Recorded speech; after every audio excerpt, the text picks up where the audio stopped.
Bismillah, alhamdulillah, wassalatu wassalamu ala rasulillah, wa ala alihi wa sahbihi wa man walah wa ba'd.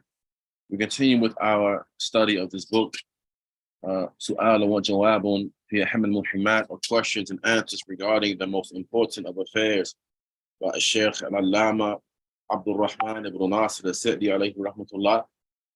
In the last sitting, we were discussing what comes under the second question, connected to Iman. What is Iman, Islam, and their all-inclusive usul, or their principles and foundations. We began discussing some of the foundations of some of the pillars of Al-Iman. And we pick up from where we left off in the speech of a Sheikh Al-Allama Ahmad Al-Najmi, rahmatullah alayh, where he mentioned what Imanu bi wujudi al-malaika, and having Iman or belief in the existence of the angels, وأنواعها and their various types or categories, as there are various types of angels. And we refer the people to a lecture that was given approximately 2 years or so ago regarding the duties and jobs of the angels, wherein we discussed the various categories and types of angels. So Allah Ta'ala, He has created angels. Some of them have 2 wings, some of them have 3 wings, some of them have 4 wings or more, as Angel Jibril has when he displayed himself to the Messenger of Allah alayhi salatu wasalam in his original angelic form, and he saw him having 600 wings. And some of the angels have no wings. The angels are various types and categories, and they have different duties and jobs. Amongst them, there's the angel that is in charge of the revelation and bringing the revelation down to the Anbiya, and that is Jibril. From them, there are angels that are in charge of extracting the souls of the people at the time of death. This is Malik al-Maut and his helpers, the angel of death and his helpers. Amongst them, there are angels, as the narration mentions, and this is mentioned by Hafiz al-Hakami, wherein he mentions that there are angels that, since the time that Allah Ta'ala created the heavens and the earth, all they do is bow and they never raise their heads. And there are angels who all they do is prostrate and they never come out of the prostration position. And if they ever come out of that position, and they were to look up and see the face of Allah Tabaraka wa Ta'ala, they would say, Subhanak, lam na'budka haqqa ibadatik. They would say, exalted be you above imperfections. We have not worshipped you as you should be worshipped. In spite of the fact that they've been prostrating since the heavens and the earth were created. They've been bowing since the heavens and the earth were created. They will still say, Subhanak, exalted be you. We have not worshipped you as you should be worshipped. And so we believe in the angels. This is part of the articles of Iman. And we will believe in them in their various types. وَالْإِيمَانُ بِالْكُتُبِ الْمُنَزَّلَةِ. Similarly, we have Iman and belief in the revealed books, the books that Allah Ta'ala sent down. وَالرُّسُلَ الْمُرْسَلَةِ. And the messengers that were sent. مَنْ ذُكِرَ مِنْهُمْ فِي الْقُرْآنِ نُؤْمِنْ بِهِ عَلَى تَعْيِينٍ. That whoever amongst the messengers were mentioned by name in the Quran, such as Salih, such as Hud, such as Nuh, such as Ibrahim, Isa, Musa, other than them, from those prophets that were mentioned by name, Yunus, Dawood, Sulaiman, and other than them, then we believe in them in a specific way. We believe in them in a specific way. Now, وَمَنْ لَمْ يُذْكَرْ فَإِنَّا نُؤْمِنْ بِأَنَّ لِلَّهِ رُسُلًا لَا نَعْلَمُهُمْ. And those who have not been mentioned, those whose names we do not know. There were some prophets and messengers whom we don't know them. We were not made aware of their names and their stories, but we believe in a general way that Allah Tabaraka wa Ta'ala has messengers whom we are unaware of. And so we believe in them in this general way. As the Prophet ﷺ, he mentions that on the day of judgment, he will see a prophet, or he was shown from the affairs of the day of judgment, a prophet having a large group along with them, another prophet having a Raha, a group of 9 to 10 people, and a prophet who was shown having along with him Rajulun or Rajulan, 1 or 2 people, meaning this is their ummah, their followers, those who believe in them. Some of them have only maybe 9 or 10 believers. Some of them have a large number of believers. Some of them, as the Prophet mentioned, alayhi having nothing except 1 or 2 men along with him. وَنَبِيًّا, and likewise the Prophet لَمْ يَكُنْ عِنْدَهُ أَحَدٍ, having nobody along with him. A prophet having nobody along with him. So these prophets who were mentioned without mention of their names, we believe in them, that they were the prophets of Allah Tabaraka wa Ta'ala, and they came with the truth, and their religion was Islam. Their religion was none other than the religion of Al-Islam. As the religion of Al-Islam is the deen and the religion of all of the prophets, not just the Prophet Muhammad. Rather, all of the prophets and messengers whose prophethood and messengership is affirmed, all of them came with the same religion, that is the deen of Al-Islam.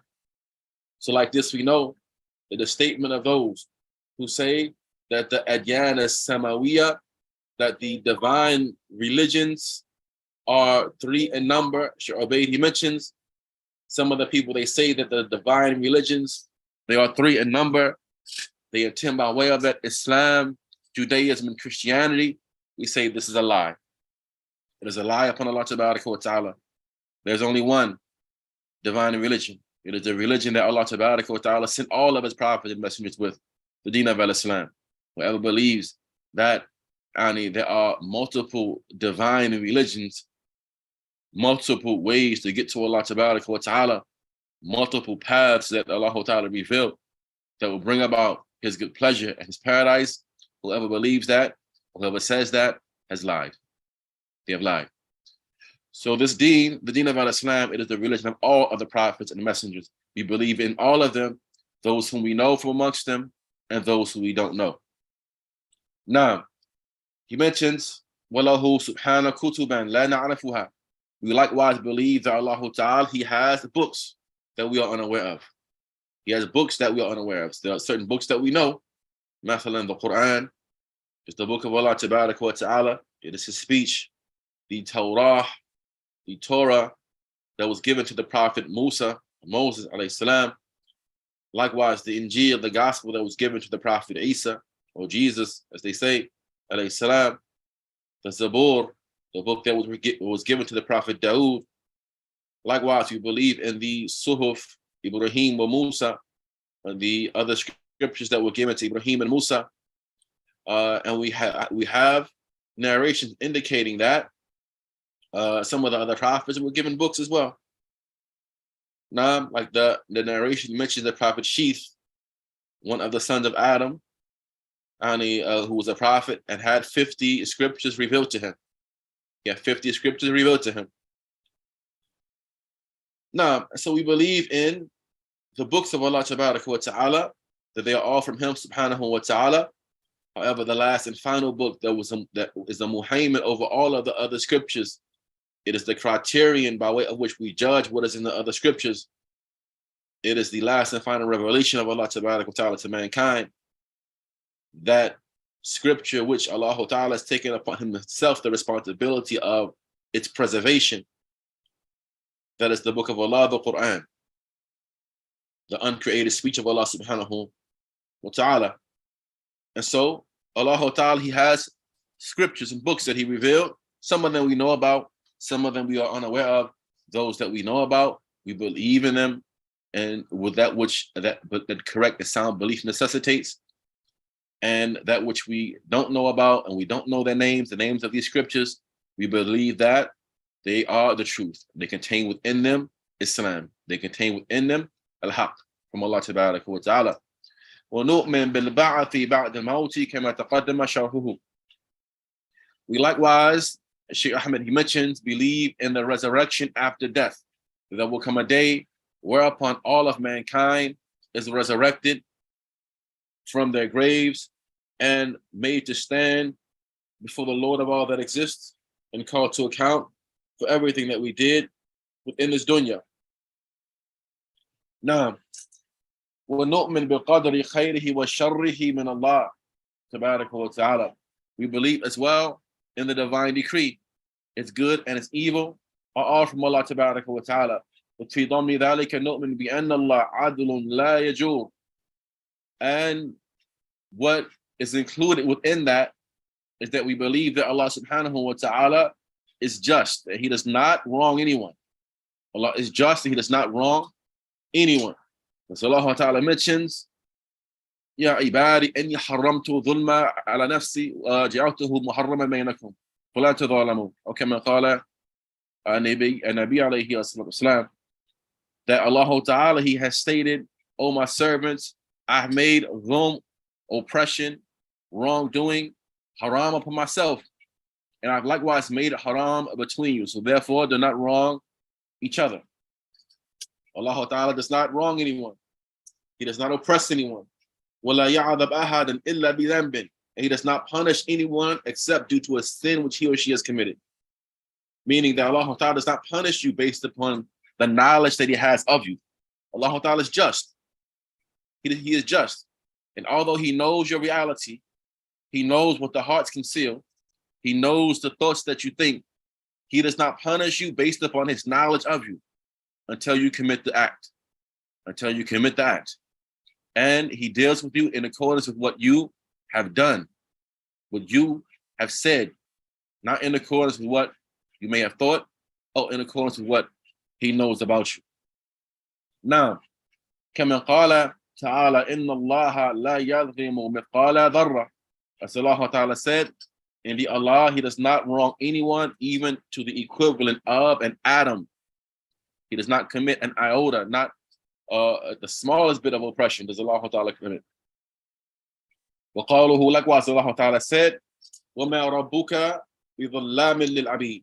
And your Lord, he does not wrong his servants. Your Lord does not wrong his servants. إلى غير ذلك فهذه هي أركان الإيمان الستة. And other than that, and these are the 6 articles or pillars of al-Iman. We mentioned them.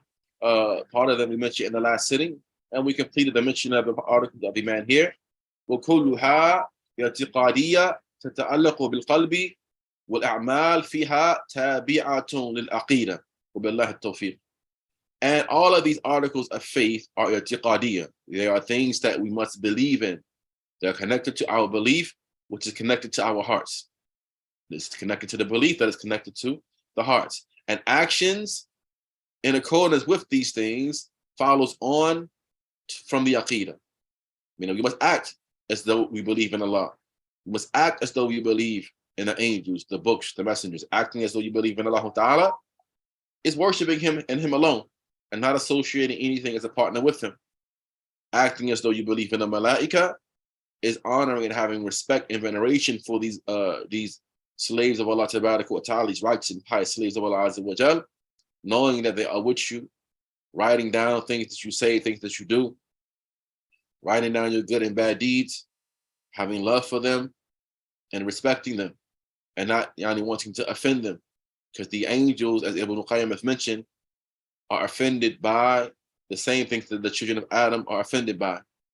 So if the son of Adam were in your presence, if a human being were in your presence, and you were to commit some type of wrongdoing or sin, that individual, that human, would be offended by you doing that in front of them, even if they were to do that very same sin themselves. The idea or the notion would be what makes this person think that I want to be a party to his wrongdoing and his sin, even though the person sins himself, as all of the other children of Adam are sinners. But if this is the case, the son of Adam will be offended by you committing these atrocities and sins in their presence, even though they themselves commit sins. What about the angels who don't commit any sins? The angels don't commit any sins. They will be even more so offended by you doing these things in front of them. So, acting in accordance with your belief in the angels necessitates that you have proper veneration and respect for them. You honor them, you love them, you respect them. Likewise, acting as though you believe in the books. Acting as though you believe in the books of Allah Ta'ala, so you believe in the Quran, you act upon its injunctions. Acting as though you believe in the messengers by following the sunnah of the Messenger of Allah Muhammad alayhi salatu wasalam. Similarly, believing in all of the other messengers in accordance with what we have mentioned. Belief in the last day is self-explanatory. You believe that you're going to be held accountable for what you did in this dunya, then act as though you believe you're going to be held accountable for what you do in this dunya. As Umar ibn Abdul Aziz, it was stated that within his last sermon that he gave, rahmatullah alayh, amongst that which he said in that last sermon, amma ba'd, as to proceed, ya ayyuhan nas, in kuntum tu'minuna bil yawm al-akhir fa antum hamqa. That, O people, if you believe in the last day, fa antum hamqa, then you are fools, you're stupid. When takfuruna bih, fa antum halka. And if you disbelieve in it, then you are destroyed. Meaning that if you truly believe in the last day, that you continue doing the things that you do, acting as though you don't believe in it, acting as though you believe it, you're not going to be held accountable for what you say and what you do. If you believe in it, but you act this way, you are stupid. Something is wrong with you. And if you don't believe in it, you are destroyed. You're destroyed. So if you truly believe in it, you truly believe that you're going to be held accountable for what you did in this dunya, it is incumbent upon you to act as though you believe you're going to be held accountable for your action. When a person knows that they're going to be held accountable, how do they act? What do they do? Now, similarly, belief in the divine decree, which brings about, from the fruits of belief in the divine decree, it brings about courageousness in the heart of the Muslim man or Muslim woman, because they know that nothing can come to them except what Allah Ta'ala has decreed for them. And nothing misses them except that Allah Ta'ala didn't write that affair for them. So they won't despair over what misses them of this dunya, nor will they be afraid of anything that will afflict them and come to them in this dunya, because they know that everything occurs and happens by way of Allah Ta'ala's divine decree.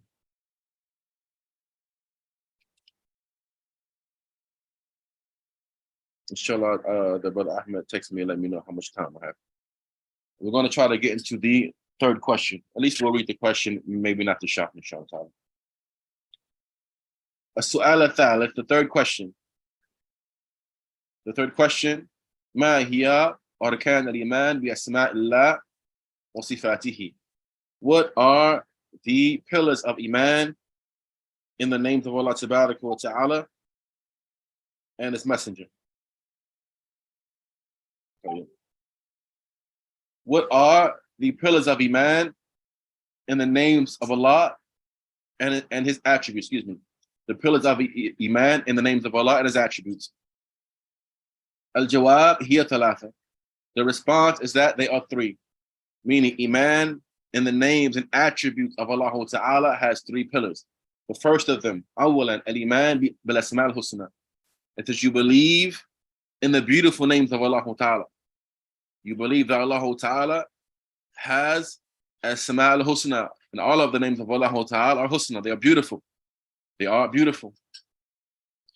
ثانيا, secondly, al-Imanu bima dallat alayhi min as-sifat, is that you believe in that which those names point to and indicate from attributes. You believe in what those names point to and indicate from attributes, meaning all of the names of Allah Tabaraka wa Ta'ala contain within them attributes. We mentioned this a couple of classes ago. And the author, he mentions, or the sharih rather, he mentions some examples, and we will discuss those inshallah ta'ala in detail in their proper place. But in short, مثلا, the name of Allah Ta'ala, Ar-Rahman, the ever merciful, this is amongst the names of Allah Azza wa Jal. It brings along with it the attribute of Rahma, and so on and so forth, as we mentioned a few classes ago. Now, ثالثا, thirdly, al-Iman bi ahkam as-sifat, believing in the rulings of the attributes of Allah Ta'ala, ومتعلقاتها, and likewise those things that are connected to it. فنؤمن بأنه عليم له العلم الكامل المحيط بكل شيء. So, for example, we believe that Allah Tabaraka wa Ta'ala is Alim. This is amongst the names of Allah. He is Al-Alim. So this brings along with it the attribute of ilm, that He is the all-knowing. So it brings along with it the attribute of knowledge, and that knowledge, it is Al-Kamil. It is a complete knowledge. And what does a complete knowledge mean? It is a knowledge that is not preceded by jahl. Our knowledge is not like that. Perhaps we may know a few things, but there was a time before we learned those things that we were what? Jahl. That we were ignorant of them and we didn't know them. We didn't know them at one time, then we learned them. So now we know them. Now, but Allah Ta'ala's knowledge was not preceded by ignorance. And likewise, it is not followed by nisyan or forgetfulness. Our knowledge is not like that. Our knowledge was preceded by ignorance, and it is open and subject to be forgotten. How many things have we forgotten that we once knew? Allah Ta'ala's knowledge is not like that. There's a perfect and complete knowledge. There was never a time when he was not described with it. There was never a time when he was ignorant. And there is never a time where he's going to forget something which he once knew. So this, what he means by is ilm al-kamil. It is a perfect and complete knowledge. Al-muhit bi kulli shay. And it is inclusive of all things. There's nothing that goes outside of the scope and realm of the knowledge of Allah Tabaraka wa Ta'ala. وَأَنَّهُ قَدِيرٌ ذُو قُدْرَةٍ عَظِيمَةٍ, and that Allah Ta'ala, He is qadir. He is ever capable and powerful. He has qudra, He has power or capability that is azima, that is tremendous and great. And by way of that ability and power that He has power and ability and capability to do all things. He is not incapable of anything, as incapability is an attribute of deficiency, and exalted is Allah Ta'ala above all attributes of deficiency. وَأَنَّهُ رَحِيمٌ رَحْمَانٌ ذُو رَحْمَةٍ وَاسِعَةٍ يَرْحَمْ بِهَا مَنْ يَشَاءُ, and that Allah Ta'ala, He is Rahim, He is merciful. Rahman, He is the ever merciful. Dhu Rahma, the possessor of mercy that is vast, and by way of that mercy that Allah Ta'ala possesses, He has and He bestows that mercy upon whoever He wills amongst His creation. and so on and so forth for the rest of the beautiful names of Allah Ta'ala and the attributes that are connected to them and everything that extends out from that. We're going to stop here, inshallah ta'ala, and we will pick up from the explanation of this point in the next sitting. Allah knows best. Hada wa sallallahu wa sallam wa barak ala nabiyyina